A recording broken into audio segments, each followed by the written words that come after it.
8장 7절에서 15절까지의 말씀입니다.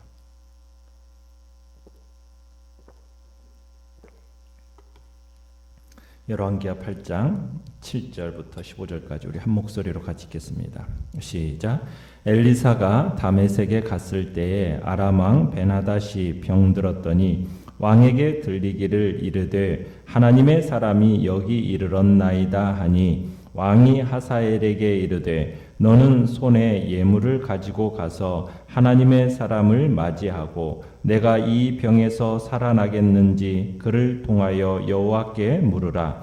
하사엘이 그를 맞이하러 갈새 다메섹의 모든 좋은 물품으로 예물을 삼아 가지고 낙타 40마리에 싣고 나아가서 그의 앞에 서서 이르되 당신의 아들 아람 왕 베나닷이 나를 당신에게 보내 이르되 나의 이 병이 낫겠나이까 하더이다 하니 엘리사가 이르되 너는 가서 그에게 말하기를 왕이 반드시 나으리라 하라. 그러나 여호와께서 그가 반드시 죽으리라고 내게 알게 하셨느니라 하고 하나님의 사람이 그가 부끄러워하기까지 그의 얼굴을 쏘아보다가 우니 하사엘이 이르되 내 주여 어찌하여 우시나이까 하는지라.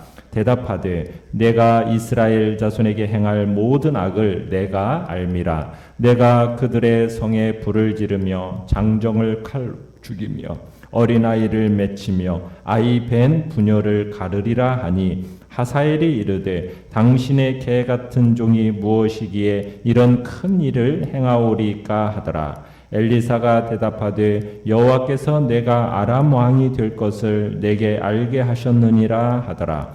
그가 엘리사를 떠나가서 그의 주인에게 나아가니 왕이 그에게 묻되 엘리사가 내게 무슨 말을 하더냐 하니 대답하되 그가 내게 이르기를 왕이 반드시 살아나시리이다 하더이다 하더라.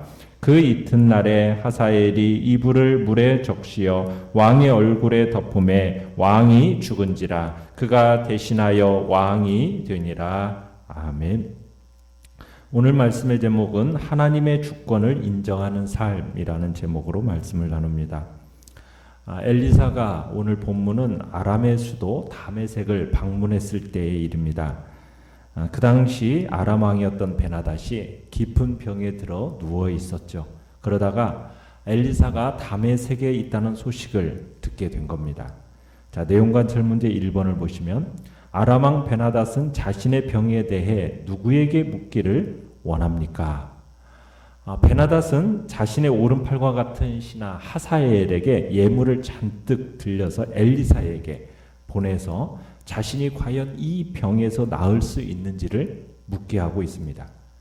하사엘은 다메섹에서 선별한 갖가지 예물들을 지금 낙타 40마리에 싣고 엘리사를 찾고 있는 거죠. 적국의 사람이었지만 이미 엘리사의 명성은 이방 나라들까지 널리 퍼져 있었던 겁니다. 그것도 하나님의 사람이라는 명분으로 그의 이름이 명성이 자자했던 겁니다.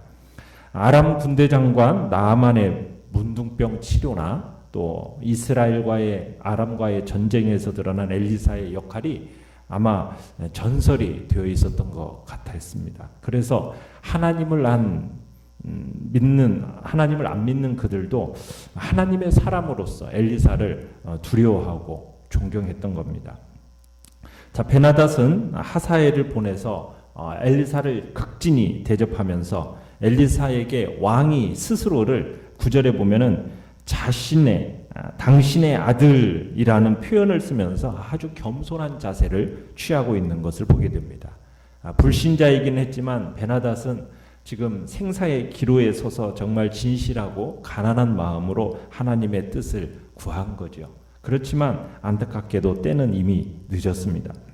자, 내용 관찰 문제 2번을 보시면 엘리사는 아람 왕이 보낸 하사엘에게 무엇이라고 예언합니까? 엘리사는 베나닷 왕의 사신으로 온 이 하사엘에게 하나님의 말씀을 가감없이 전달을 하는데요. 상반된 두 가지 사실을 묶어서 말합니다. 뭐라고 얘기합니까? 10절에 보면은 얼핏 들으면 이게 수수께끼 같은 대답이에요. 뭐라고 얘기해요? 왕이 반드시 나으리라 하라. 그러나 여호와께서 그가 반드시 죽으리라고 내게 알게 하셨느니라. 이게 도대체 무슨 말일까요? 그러니까 이 말은 지금 베나닷이 왕이 죽기는 죽을 건데 그 이유가 병 때문에 죽는 게 아니라 엘리사는 지금 왕이 암살자의 칼에 죽을 것을 지금 염두에 두고 말한 겁니다. 자, 그러더니 11절에 보시면은 베나닷에 대해서 예언을 그렇게 선언한 뒤에 엘리사가 물끄러미 하사엘을 쳐다보다가 울음을 터뜨립니다. 그래서 놀란 하사엘이 엘리사에게 왜 우느냐고 묻죠. 그랬더니 엘리사가 뭐라고 대답을 합니까? 앞으로 하사엘이 얼마나 잔혹하게 이스라엘을 칠 것인가를 알게 되었기 때문이라는 겁니다. 이 하사엘이 이스라엘을 침공해서 성을 불사르고 장정을 칼로 죽이고 어린아이를 메어치고 아이벤 부녀를 가르는 그런 만행을 저지를 거라고 말하는 겁니다. 그러면서 엘리사가 하사엘에게 뭐라고 얘기합니까? 여호와께서 내가 아람 왕이 될 거라는 그 말씀까지 덧붙여서 얘기합니다. 이 하사엘은 패역한 이스라엘을 향한 하나님의 심판의 도구입니다. 그렇지만 그래도 자기 백성을 향해서 이런 만행을 저지를 걸 생각하니까 이 엘리사가 눈물이 치솟아서 견딜 수가 없었던 겁니다. 자, 이 선지자의 말에 하사엘이 충격을 받아서 할 말을 잃고서는 엘리사를 떠나서 이제 베나닷에게 돌아오는 길에 많은 생각을 하게 되었을 겁니다. 선지자로부터 어떤 예언을 받았느냐고 묻는 왕에게 14절에 뭐라고 답변을 해줍니까? 나을 것이라고 답변을 해줍니다. 아마 그리고서는 집에 돌아가서 밤새 깊이 생각하면서 아침에 나서면서 아마 결단을 내린 것 같아요. 그래서 15절에 안심하고 잠든 그 왕의 얼굴에 물을 적신 이불을 덮어서 죽이는 아주 기가 막힌 방법으로 왕을 살해하게 됩니다. 자, 이 일이 엘리사의 예언 때문에 하사엘이 지금 계획이 없었던 그 일을 지금 충동적으로 시행한 것일까요? 선지자의 말을 듣고 하루 만에 지금 이 일을 저지르는 것으로 생각할 수 있을까요? 그건 아니겠죠. 하사엘은 이미 오래전부터 왕위를 노리면서 기회를 엿보았던 사람이라는 것이 확실합니다. 그러니까 이미 오래전부터 은밀히 품고 있던 이 생각을 엘리사로부터 딱 듣게 되니까 조급한 마음에 즉시 실행한 거죠. 그리고는 하사엘이 아람 왕이 됩니다. 참 병 때문에 걱정했던 베나닷 왕, 전혀 뜻밖의 방법으로 죽임을 당하고 만 겁니다. 참 사람이라는 것은 어떻게 보면 한치 앞을 못 보는 미약하고 연약한 어리석은 존재라는 것을 다시 한번 확인하게 됩니다. 베나닷 왕, 자기에게 있어서 당장 이 몸을 괴롭히는 병이 문제라고 생각을 했습니다. 자신이 건강만 회복이 된다면 세상에 아무 문제 없을 거라고 아마 생각을 했던 것 같아요. 그래서 자신의 병 문제가 어떻게 될 건가? 이것을 지금 엘리사에게 물어본 거 아닙니까? 그런데 정작 자신에게 닥친 진짜 위험은 무엇이었습니까? 병이 아니었어요. 최측근 신하 하사엘의 배신이었다는 얘기입니다. 이와 마찬가지로 여러분, 우리가 문제라고 생각하는 것은 진짜 문제가 아닐 수가 있어요. 우리가 위험이라고 생각하는 것 말고 전혀 훨씬 더 다른 더 위험한 심각한 것이 위험이 있을 수가 있다는 얘기입니다. 당사자인 우리는 모르고 오직 하나님만 아시는 그 문제와 위험이 항상 우리 곁에 도사리고 있다는 것을 우리는 기억해야 됩니다. 그래서 우리는 늘 우리의 무지를 인정하는 겁니다. 그러면서 겸손히 하나님께 마음을 열어놓고 주의 뜻을 분별하는 지혜를 가지는 것이 무엇보다도 필요한 거죠. 또한 이것은 우연히 돌발적으로 일어난 사건이 아닙니다. 여러분, 하사엘이 왕이 될 거라는 것은 하나님이 이미 예정하고 준비하셨어요. 언제부터 하나님이 하사엘이 왕이 될 거라는 이야기를 하셨습니까? 엘리사의 스승이었던 엘리야에게 이미 하사엘에게 기름을 부으라고 그렇게 말씀하신 적이 있었어요. 우리가 열왕기상 19장 15절에 가보면 여호와께서 엘리사에게 뭐라고 말씀하시냐면 너는 내 길을 돌이켜 광야를 통하여 다메섹에 가서 이르거든 하사엘에게 기름을 부어 아람의 왕이 되게 하고, 엘리야를 통해 말씀하셨던 사실이 지금 엘리사를 통해서 다시 한번 확인이 되고 그대로 이루어진 겁니다. 그러니까 하나님의 말씀은 시간이 지나도 반드시 이루어지는 거예요. 엘리야, 엘리사 두 사람을 통해서 하나님의 같은 말씀이 전해진 겁니다. 전달의 매개체가 바뀌었어도 하나님의 말씀은 동일한 거죠. 시간은 지나도 하나님의 말씀은 변함이 없습니다. 그리고 때가 되면 반드시 이루어지는 겁니다. 그것이 바로 하나님의 말씀인 거죠. 연구와 묵상 문제 3번을 보시면 이방 왕이 죽고 세워지는 것까지도 엘리사의 예언을 따라 여호와께서 주관하시는 것을 보며 그것이 주는 의미가 무엇인지 묵상해 봅시다. 우리는 역사의 전면에 사람들이 나서서 모든 것을 행하고 이루는 것을 보니까 정작 그런 것만 사람이 앞서서 막 행하니까 그 정작 뒤에서 하나님께서 모든 것을 이루도록 섭리한다라는 그 하나님이 이 모든 일들을 이루신다라는 것을 잊어버리는 경향이 있습니다. 그러나 우리는 그거 잊어서는 안 됩니다. 왜냐하면 이 모든 것들이 하나님의 계획에 따른 것이기 때문입니다. 사람들은 종종 이런 사실을 잊어버리고 역사의 전면에서 막 활동하는 사람의 모습, 자신의 모습, 막 이런 것만 바라보는 경향이 있어요. 그래서 마치 자기가 이루고 자기가 갖추어서 모든 것을 스스로 이룬 성공이다라고 이렇게 생각해서 교만해지는 그런 일들이 있습니다. 그건 어리석은 겁니다. 마치 호미가 자기가 스스로 밭을 다 맸다 이렇게 말하는 것과 같은 거죠. 호미는 뭡니까? 한낱 도구일 뿐이잖아요. 그 일의 주관자가 아니지 않습니까? 실제로 그 뒤에는 누가 있는 겁니까? 주인이 그 호미를 통해서 노력을 하고 수고함으로써 밭 매는 일을 주관한 거 아니겠습니까? 우리가 그것을 잘 알고 있듯이 하나님은 우리의 배후에서 세밀하게 간섭하시면서 우리를 통해서 당신의 뜻을 이루고 계시는 거예요. 우리의 삶의 배후에 우리의 삶과 세상의 모든 것까지도 세밀히 간섭하시고 주관하시는 하나님의 모습을 같이 볼 수 있는 눈을 우리가 가져야 합니다. 하나님께서 우리에게 원하시는 모습은 하나님을 인정하고 우리는 그분의 도구로서의 본연의 모습을 갖는 겁니다.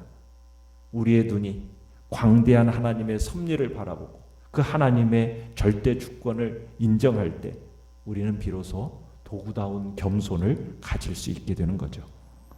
느낀 점 4번을 보시면 이방왕 베나닷이 엘리사를 하나님의 사람이라고 부르며 깍듯이 대하고 그를 통해 자신의 병 치유 여부를 하나님께 묻는 것을 볼 때 어떤 생각이 듭니까?